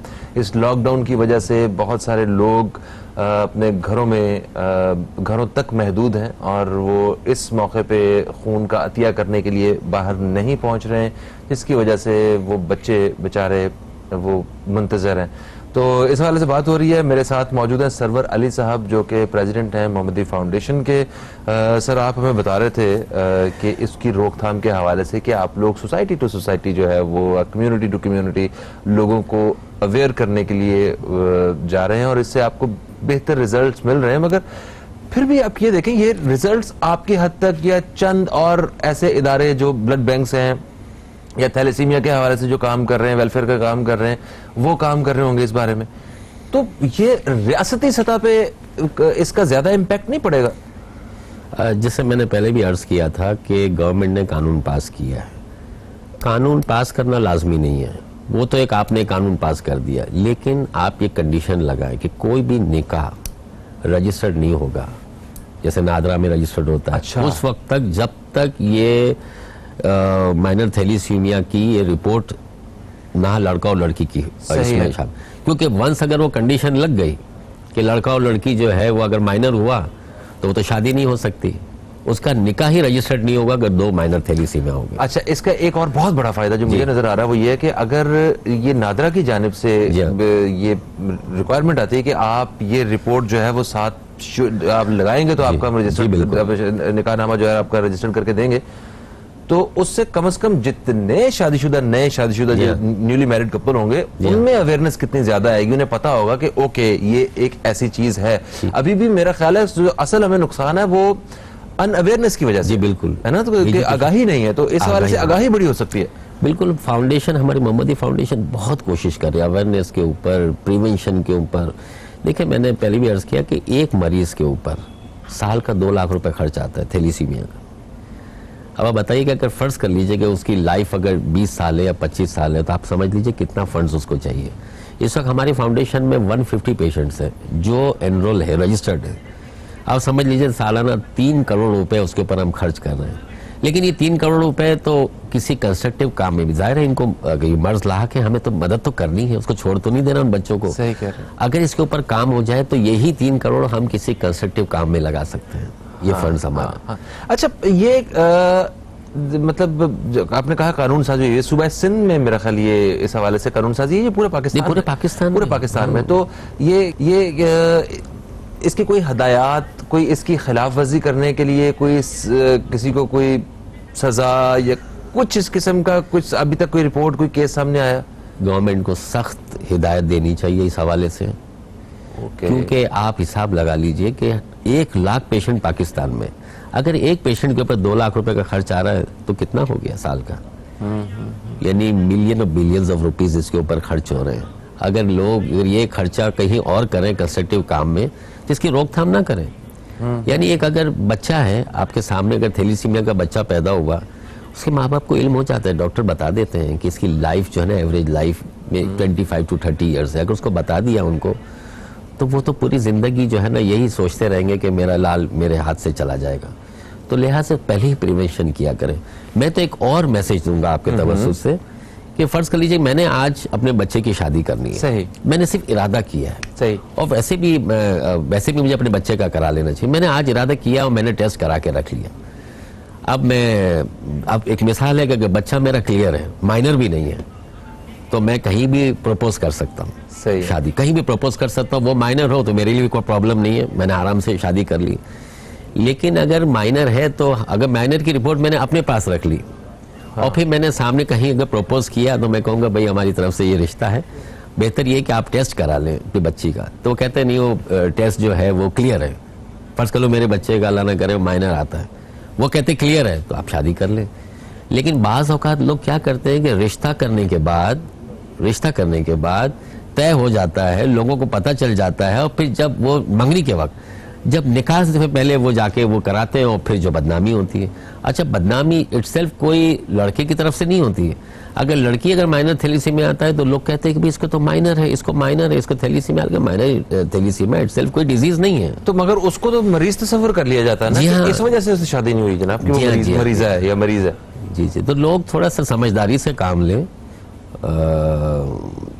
पहले से ही करा के अपने पास रिपोर्ट रख लें। सही। अच्छा सर, उलमाए कराम के हवाले से मैं मतलब 2 पहलू है ना। एक पहलू तो ये है कि शादी हो गई, बच्चा पैदा करने के हवाले से कि बाद में आपको पता चला कि ये थैलेसीमिया, ये माइनर है दोनों, और अब एक शक है हमें। जी, हम उस बहस में नहीं जाते, क्योंकि जितने भी हमारे यहाँ पे निकाह होते हैं वो हमारे ये मतलब उलमाए कराम की जानिब से ही कोई हदायत अगर जारी हों कि उस वक्त जो निकाह पढ़ने वाले जो साहब हैं वो इस चीज़ की डिमांड करें, जिस तरह शनाख्ती कार्ड की डिमांड होती है ना, वो इस चीज़ की डिमांड करेंगे क्या आया कि इनके थैलेसीमिया टेस्ट जो हैं वो क्लियर हैं, तो मतलब कम से कम तस्दीक वहाँ पे होना, मेरा ख्याल है कि उस पहली सीढ़ी पे तस्दीक जो है ये भी बड़ी ज़रूरी है। क्या ख्याल है? मेरा ख्याल है ये अगर हम उलमाए कराम के ऊपर डालेंगे तो वो सूदमंद नहीं होगा, अच्छा, इससे कोई सही। फायदा नहीं होगा, क्योंकि वो मौका होगा निकाह का, हाँ, लोग जमा होंगे और अगर मौलाना कह देंगे कि भाई आप वो लाइए तो मैं पढ़ूंगा, ये तो गवर्नमेंट अगर कानून साजी अगर किया तो सख्त एक्शन ले। गवर्नमेंट अगर कहेगी कि ये मैं हम जब तक निकाह रजिस्टर्ड नहीं करेंगे आपका नादरा के थ्रू, उस वक्त तक जब तक ये रिपोर्ट आपकी जमा नहीं होगी, सही, तो लोग खुद ब खुद जो है वो केयर करेंगे कि नहीं अगर 2 माइनर है तो हमारा निकाह रजिस्टर्ड नहीं होगा, तो खुद एहतियात करेंगे। और अवेयरनेस के प्रोग्राम होने चाहिए टीवी के जरिए, आपके सोशल मीडिया में जब बहुत कमी है, बहुत लोग जो है वो इससे दूर है, किसी को मालूम ही नहीं है, किसी को समझाते हैं तो बहुत इजी लेते हैं। हालांकि जिनके यहाँ बच्चे पैदा होते हैं वो एहसास कर सकते हैं, हमें मालूम है, हम बच्चों को देखते हैं।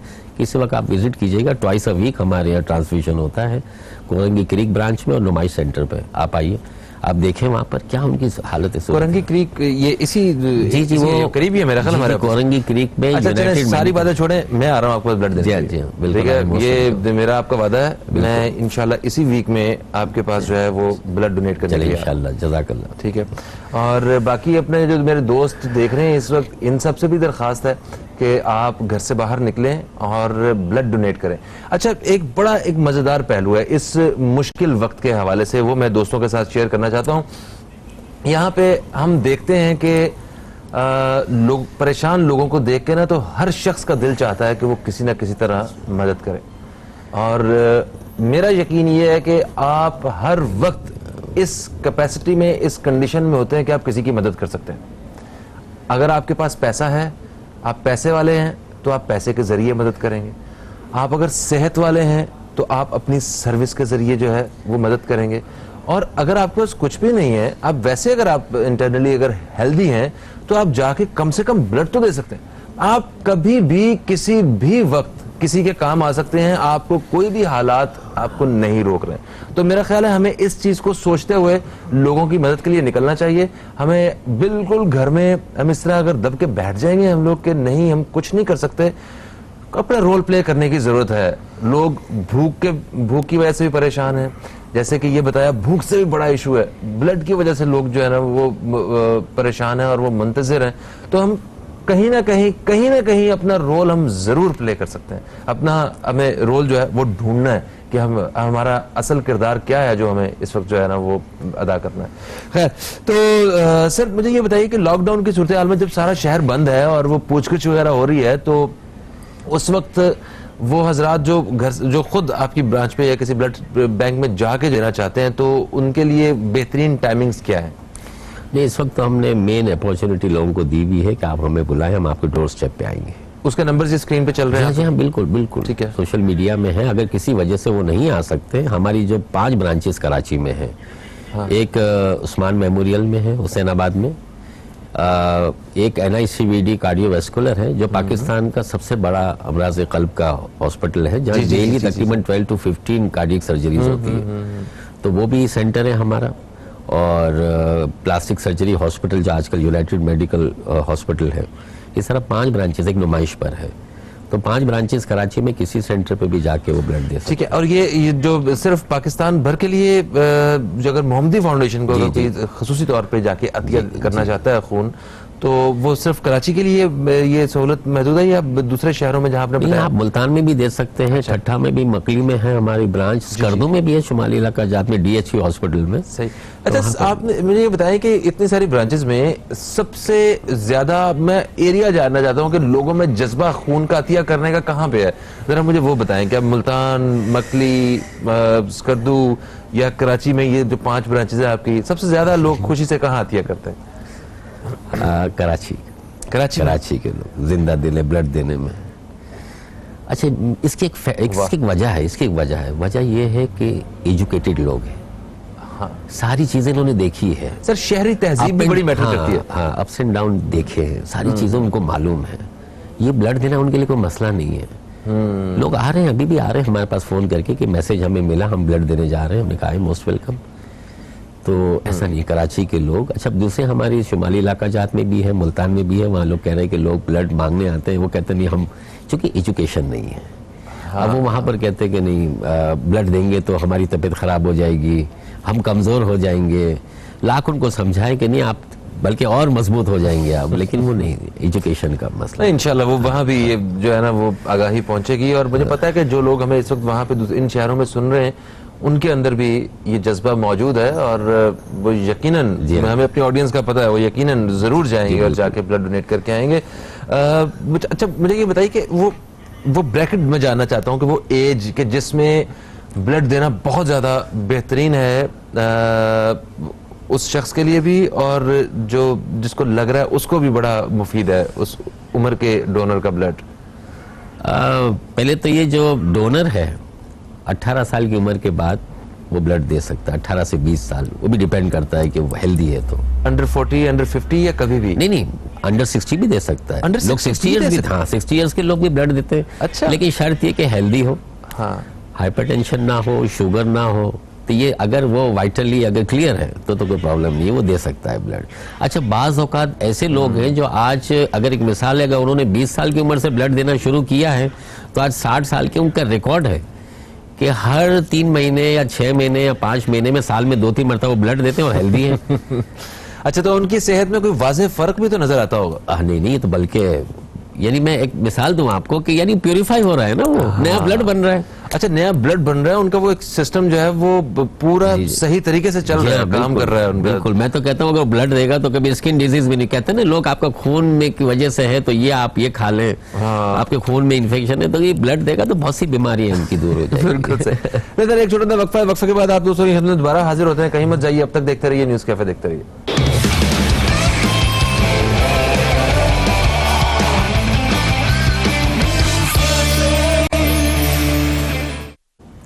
वेलकम बैक, आप देख रहे हैं न्यूज़ कैफे। मैं हूं फ़हीम अब्बास और आज हमारे साथ सरवर अली साहब मौजूद हैं, प्रेसिडेंट मोहम्मदी फाउंडेशन।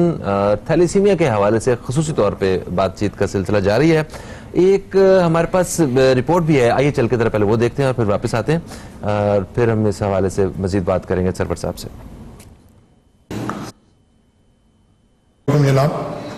मेरा नाम मोहम्मद जफर पराचा है और मैं चेयरमैन हूँ पराचा ग्रुप ऑफ कंपनीज का। इस वक्त मैं आपसे एक ज़रूरी मसले के ऊपर बात करना चाहता हूँ और आपकी तवज्जो दिलाना चाहता हूँ आप सबकी कि पाकिस्तान इस वक्त बहुत मुश्किल में है और उसको 2 मुश्किलात पेश हैं। एक कोरोना और दूसरा थैलेसीमिया के मरीज़ जो तकरीबन पाकिस्तान में 1 लाख के करीब हैं और उनको कम से कम 2 से 3 लाख बोतलें महीने की चाहिए होती हैं खून की, जो कि इस वक्त मौजूदा हालात में लॉकडाउन होने की वजह से और लोगों में खौफ होने की वजह से, मुख्तलिफ वजूहात की वजह से जो डोनर है वो नहीं मिल पा रहा, तो खून के अतियात नहीं मिल पा रहे और उन बच्चों की ज़िंदगियां ख़तरे में है।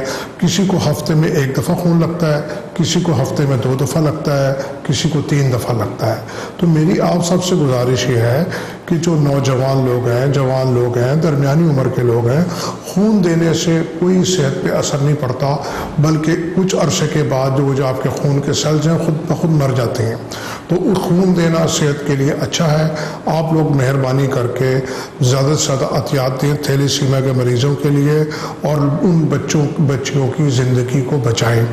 आप खुद अपने अज़ीज़ व अक़ारिब, आपके अगर कोई ज़ेर असर फैक्ट्री में लोग काम करते हैं, दफातर में काम करते हैं या आपके कुलीग्स हैं, उनको कहें कि बराए मेहरबानी करके पहले की तरह खून के एहतियात देते रहें। उसके साथ साथ जैसे कल वज़ीर आज़म साहब ने एक ऐलान किया टाइगर फोर्स का, तो मैं ये कहूँगा उसमें एक शोबा ये भी होना चाहिए उस टाइगर फोर्स में या के अंदर कि जो थैलेसीमिया का जो मरीज़ हैं उनके लिए भी वो खून का डोनेशन इकट्ठा करें, एहतियात लोग दें खून का, ताकि उन बच्चों की ज़िंदगी को बचाने में और उनको एक आराम से चलाने में तकलीफ़ ना हो।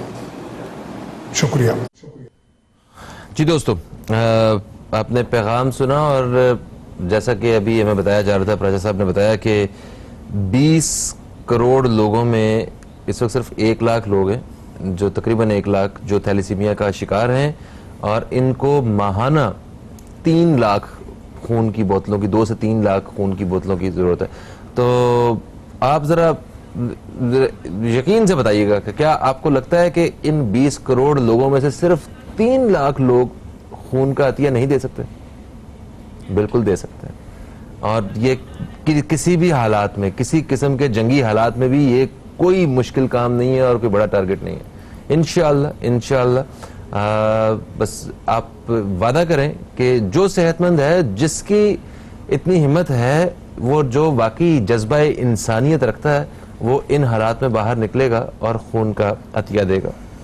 सर, आपने देखिए इस सारे काम में स्पेशली थैलेसीमिया के हवाले से, एक तो वो लोग जो खून का अतिया दे रहे हैं, मैं कहूँगा कि वो फ्रंट लाइन पे काम कर रहे हैं, उनसे भी आगे फ्रंट लाइन पे आप लोग काम कर रहे हैं कि आपने उस पेशेंट के साथ कमिटमेंट की हुई है कि ठीक है, ये खून का इसका जो भी मामला हैं ये हम देखेंगे, ये हमारा इदारा देखेगा, मगर एक सफ जो है ना इनसे भी आगे है, और वो है मुखय्यर हजरात की। जिस तरह आपने बताया कि ये जो जितने चंद 100 जो लोग जिनको आप देख रहे हैं, इस 1 लाख लोगों में से सिर्फ इनके ऊपर जो अखराजात जो इदारा बर्दाश्त करता है वो 3 करोड़ के करीब है। तो वो 3 करोड़ जो है वो कहाँ से आता है, कहाँ से पूरा होता है? थोड़ा सा ये प्रोसीजर भी हमें समझाइए ताकि थोड़ा सा क्लियर हो। सबसे पहले तो मैं उन मुखय्यर हजरात का तहे दिल से मशकूर हूँ, अप्रिशिएट करता हूँ कि वो हमारा साथ दे रहे हैं।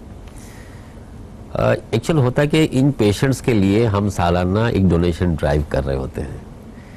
एक मिसाल है कि आपने अगर एक पेशेंट को स्पॉन्सर किया तो अगले साल हम आपके पास आएंगे कि सर, एक तो यानी रिन्यू होता है वो प्रोसेस, लेकिन वो हमारे पास सारे डोनर इस किस्म के नहीं हैं कि जो कमिटमेंट वाले हैं। अच्छा, हमें बीच में भी ड्राइव करना पड़ता है, कंपनीज की तरफ जाना पड़ता है, मुख्तलिफ डिफरेंट हमारी कंपनीज है कराची के अंदर, इंडस्ट्रीज में। तो हमारा एक रिसोर्स मोबिलाइजेशन जनरेशन डिपार्टमेंट है, वो अप्रोच करता है, उनकी तरफ जाता है, कोई माहाना कुछ दे दिया, कुछ ने क्वार्टरली दे दिया, कुछ ईयरली ले लिया, यानी हम कोशिश करते हैं कि इसको फुलफिल करें। अच्छा, बाज़ ऐसे होते हैं कि जो कमिटमेंट करते हैं, 50% ऐसे लोग हैं जो थैलीसीमिया के मरीज को मुस्तकिल सपोर्ट कर रहे होते हैं, लेकिन वंस हमने अगर रजिस्टर्ड कर लिया पेशेंट को, तो जब तक उसकी लाइफ है हमें ऑनर करना है। और अगर जो स्पॉन्सर जिन्होंने 1 साल दिया, 2 साल दिया, बाद में कहता है आई एम सॉरी, मेरी इस वक्त कारोबारी हालात सही नहीं है, तो मैं, और ऐसा है और हमें नीड भी है, लेकिन हमने कमिट किया, हमें तो बाई हुक और बाई क्रोक हमने तो उसका हेल्प करना ही है, चाहे कुछ भी। तो ज़कात, खैरात, सदकात, वो किसी भी किस्म का जो अतिया है वो इसमें एक्सेप्टेबल होता है? सब हम ले रहे हैं, सब ले रहे हैं। तो उसके तरीकाकार, एक तो ये स्क्रीन पे सारा पता चल रहा है, उसके अलावा वेबसाइट वगैरह भी आपकी है? हाँ, वेबसाइट है, वो बता दीजिए, पता बता दीजिए ताकि उस पर लोग खुद जाके स्टडी करें। हाँ। और मैं चाहूंगा कि आप लोग जो भी अतिया करना चाहता है, जो भी डोनेट करना चाहता है, ब्लड डोनेट करना चाहता है, वक्त मिले तो इदारे पे खुद जाके जो है वो विजिट करें, मोहम्मदी वेलफेयर फाउंडेशन पे। और आपका अगर दिल माने तो जरूर दिल खोल के तो लोगों से जो है रिक्वेस्ट भी करूंगा कि आए, देखें बच्चे। एवरी सैटरडे नुमाइश ब्रांच में और वेडनेसडे हमारी क्रीक जनरल हॉस्पिटल में विजिट करें लोगों का, और देखें कि ब्लड बच्चों से इज़हार हमदर्दी करें। हमारे डिफरेंट ऑर्गेनाइजेशन से लोग भी आते हैं। फिनिश प्रोग्राम का वक्त अपने इख्तिताम की तरफ आ गया। Sir, thank you so much, आप तशरीफ लाए। हमारी नेक तमन्नाएं आपके साथ हैं, आपके इदारे के साथ हैं, और आप दोस्तों पे बहुत ज्यादा उम्मीदें हैं जो हमें देख रहे हैं, और जो इस वक्त, इस मुश्किल वक्त में इन 1 लाख के करीब पेशेंट्स का साथ देंगे। फहीम अब्बास को, न्यूज़ कैफे टीम को दें इजाजत। आपसे इंशाअल्लाह फिर मुलाकात होगी, तब तक के लिए खुदा हाफिज। पाकिस्तान जिंदाबाद।